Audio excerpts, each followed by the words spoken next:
something been brewing and stirring in my heart for the last week or so, really. And after a few conversations with some friends of mine, and I just thought it was time to talk about it. And what I really wanted to get to was this point, and it's the simplicity of the gospel. And I know I've kind of talked about it before, but you can have all the learning in the world. You could be the best Bible scholar. You can know everything. But unless your heart knows Jesus, it's all nothing. And it just floors me. The simplicity of the gospel allows me just to accept Jesus. He took everything. And all I need to do is say, yes, I accept that.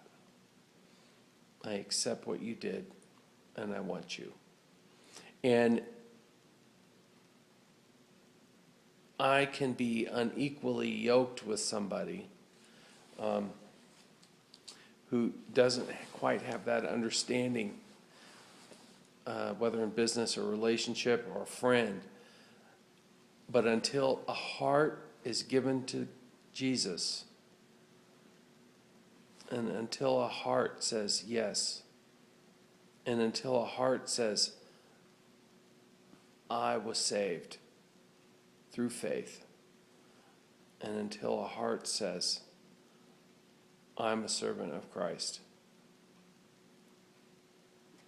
and you just bow down in your heart and you experience a relationship, that heart of relationship is really where it's all about. He died so that I can have a relationship and talk with him. And it's that simple. The Apostle Paul wrote about it in Colossians, it's chapter 1, verses 26 and 27. It says this: He has kept this secret for centuries and generations past, but now, at last, it has pleased him to tell it to those who love him and live for him. And the riches and glory of his plan are for Gentiles too. And this is the secret: Christ in your hearts is the hope of glory.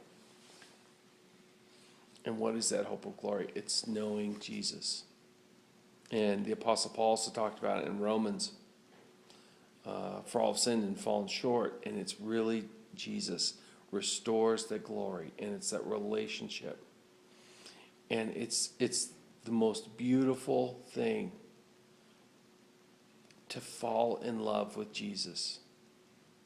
And really, that's it. It's just to say, Jesus, I love you. And I need to fall in love with him. I need to fall in love with him.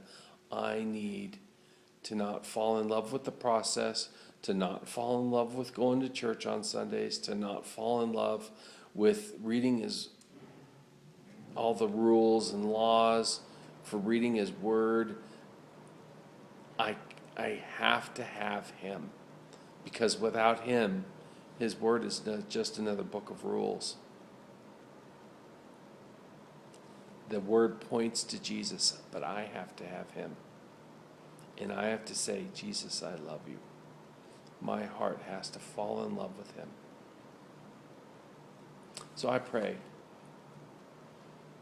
that as you're listening to this, you in turn can turn around and say, Jesus, I love you. And I want to fall more and more and more in love with you. And in that relationship, everything else comes alive. That's a good news. That's a great word. God bless you. Have a great day.